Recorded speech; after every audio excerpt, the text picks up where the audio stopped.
Thank you very much for having me and giving me the opportunity to speak to my submission. I don't have a PhD, so the letters after my name are Ali for life experience. In saying we that, like those letters. We like those letters very much. In saying that, I do have a trade certificate and was the first female in Aotearoa to complete my trade. So part of that life experience is working for over 15 years in a very male-dominated trade, despite the stumbling blocks, mainly people's opinions that I couldn't do it. I stuck at it and completed my cert. I say this from an understanding of standing out and doing something that isn't of the norm, and at times being harassed for it, told I didn't fit in, I'm not good enough, I must be a lesbian if I do a man's job, and the list goes on. My personal story, which I wouldn't normally publish, and I'm being very vulnerable in sharing, is that of growing up a typical Kiwi kid. I had amazing brothers, and they made being male look so easy, carefree, and fun. At times I was mad that I was born a girl, and I wished that I was male because I wanted to be like him. I mean, be discreetly wherever you wanted was a big draw card. Fortunately for me, gender dysphoria wasn't a thing back then, and I have loving parents who affirm my female sex, and which I'm very grateful for. A few situations during my teenage and early 20s led me to a lack of trust towards males.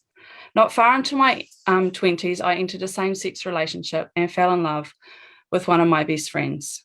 We began living and identifying as lesbians. As many will know, that has its battles of its own, coming out to friends and family. Although in my experience during those years of identifying as a lesbian, society and public were very warm and welcoming to our newfound relationship. After the relationship ended, I questioned my identity and who I was. Was I gay, bi, or straight?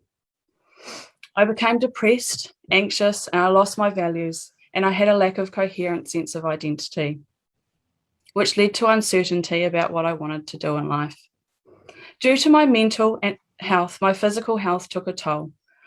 I was heading in the direction of a job promotion, but due to being so unwell and collapsing at work, I was unfit for the promotion. I headed into breakdown and was on the verge of suicide. This is when I had family and friends intervene. They came around me and loved me back to health. Through counsel and advice, I slowly started to come back from the brinks, and after a number of years, no longer considered suicide as an option. I found my identity, and now I'm fulfilled and am able to live a life true to my values and pursue meaningful goals.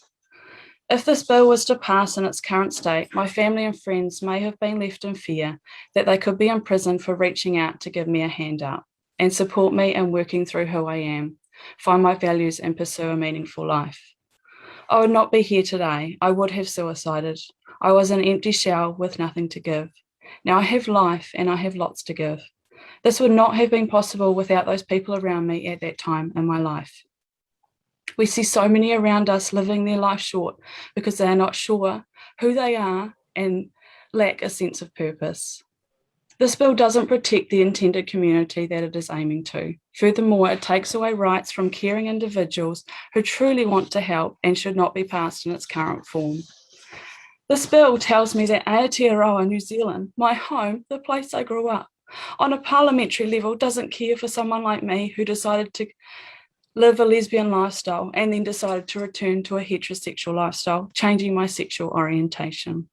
That's a really hard pill to swallow. How can you victimize someone for seeking help, someone who is really vulnerable, in a vulnerable space, someone that has suicided? Are we really trying to increase the suicide rate? I'm so thankful for the counsel and support I received during that time. That counsel gave me a second chance at life. Without that chance, I would unlikely be living and would have been another suicide statistic. I'm living a fulfilling life as a wife and mother, true to my values and pursuing meaningful goals. Why? Because 12 years ago, we didn't have legislation bills that had the possibility to hinder my journey to get to where I am today. Instead of striving for death, I'm striving for life because I had the freedom to express myself and talk with others who gave me advice and counsel. And not a fear of being discriminalised.